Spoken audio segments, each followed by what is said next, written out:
This is an important limitation and something that is worth keeping in mind when you evaluate a project because many people don't understand it well enough. There is a lot of welcome enthusiasm about the potential for this technology to address long-standing shared economic problems, and while I do think that some improvements are possible, the significance of these constraints on verification and execution in non-digital contexts is often missed or glossed over. Hey everyone, this video is sampled from my online course which teaches you tokenomics for fundraising. You'll learn about the fundraising process, key tokenomic concepts, and get a complete spreadsheet model that you'll learn how to use by solving real-world fundraising problems. You can find the link to the full course in the description section below. And if you'd like to support this channel and help me to create more free content, please like, share, subscribe, and hit that notification bell. That's all. Now back to the video. You can see that lots of costs and risks of the first scenario are completely avoided here, and we have a much happier ending. So before we get carried away with our own excitement about how amazing this all is, let's take a small step back here. To get this far, I had to make some pretty important assumptions, which I want to restate here. First of all, the terms of agreement must be able to be expressed in programming code. Second, contract obligations must only involve digital asset actions that can be performed by the smart contract.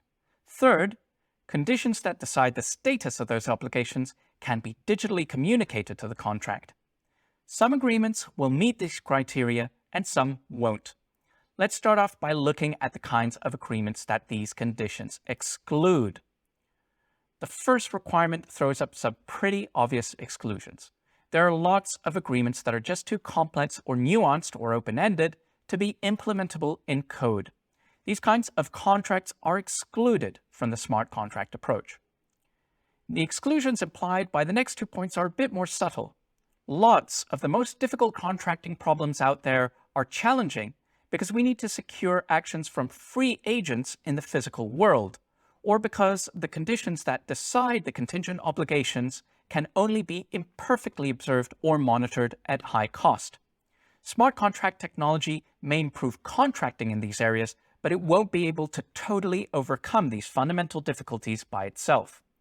This is an important limitation and something that is worth keeping in mind when you evaluate a project because many people don't understand it well enough. There is a lot of welcome enthusiasm about the potential for this technology to address long-standing shared economic problems, and while I do think that some improvements are possible, the significance of these constraints on verification and execution in non-digital contexts is often missed or glossed over. So to repeat once more, if the smart contract obligations cannot be automatically fulfilled by the contract itself, or the contract cannot automatically and reliably verify conditions material to that contract, we do not have a smart contract. And this digital contract may not offer much of an improvement over the ordinary one. So we've now covered the kind of contracts that these requirements exclude. Let's now look at the kinds of contracts that do meet these requirements, the ones that smart contracts can handle. Let's start with the first point, agreements which are translatable into code.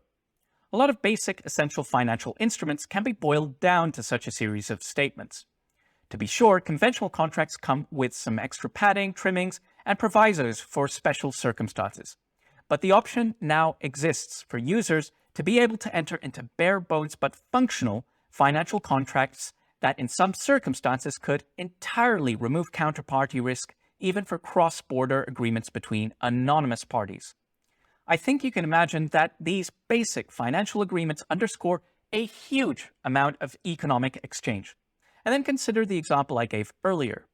Labor and employment contracts are famously difficult to draw up. Now, to the extent that deliverables can be digitally measured and reliably verified, a whole raft of contracting work can be controlled and contracted in this format. This could massively empower remote freelance work, which is another huge market, and there are bound to be many more. So even when we restrict ourselves to the smaller set of co-translatable agreements, we're still talking about a huge sum of economic activity. This leaves us with a lot to play for. What about the next two requirements? Well, Here, there are some bigger question marks. True smartness requires that the contract be able to control digital assets. And that means that we can only take advantage of those smart contract capabilities once blockchain digital assets are commonly valued and accepted as payment. Today, this is still quite far away, but as I said in an earlier video, if regulations for stablecoin issuance and use on public blockchains are agreed, we could see that shift happen quite quickly. And then we get to the last point, which is verification. Automatic digital verification needs digitized data, and that needs to be provided by a new specialist set of service providers who feed data to blockchains. The devices that perform this work are known as oracles, and the service is still in its relative infancy. Clearly, the richer and more varied the data streams that become available on-chain, the more varied, diverse, and nuanced smart contracting opportunities can become. We would expect the development of Oracle services to move in step with the development of the rest of the ecosystem as the economic opportunities intertwine with each other. Okay, let's wrap all this stuff up into a summary. First of all, smart contract requirements are genuinely restrictive and rule out some of the more complex agreements we may wish to make. They also rule out contracts which have challenging verification and execution requirements, especially those taking place in the physical world. But on the other hand, a vast number of important and commonplace agreements are codable, and that carves out a huge addressable market for smart contracts. The share of that market that smart contracts capture will depend on how broadly blockchain digital assets come to be used and accepted, and on the quality and variety of data that Oracle services make available. There's one more thing that you should be aware of. As a general rule, decentralized data processing is more resource intensive and slower than centralized data processing. This constraint may cap the viable complexity of some contracts or else shape how they are implemented.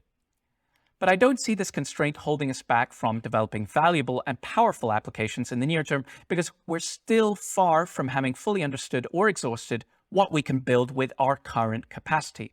As an example, consider that what we already have has been good enough to design and operate decentralized exchanges that see billions in daily transaction volume. In the long run, as we look to scale up to support a broader user base and blockchain-based smart contracting becomes more normalized, these computational constraints may enter into the conversation more. But over that time, I also expect that we'll see upgrades to existing blockchain designs and new ones that increase their processing capacity and economic efficiency. Okay, so that's a pretty deep dive into how we can use smart contracts for contracting. And while that's the use case which gave them their name, there's a lot more that they can do. Because remember, at their heart, smart contracts are just programmable code. Given enough resources, they could perform any computable task. Although what's novel and interesting is that they can perform work upon a set of digital asset primitives that have these special control and security properties and all the human behaviors that ride on top of them. So in this section, I want to highlight a few broad areas of applications that help to illustrate the range and variety of possibilities that we can create with these tools.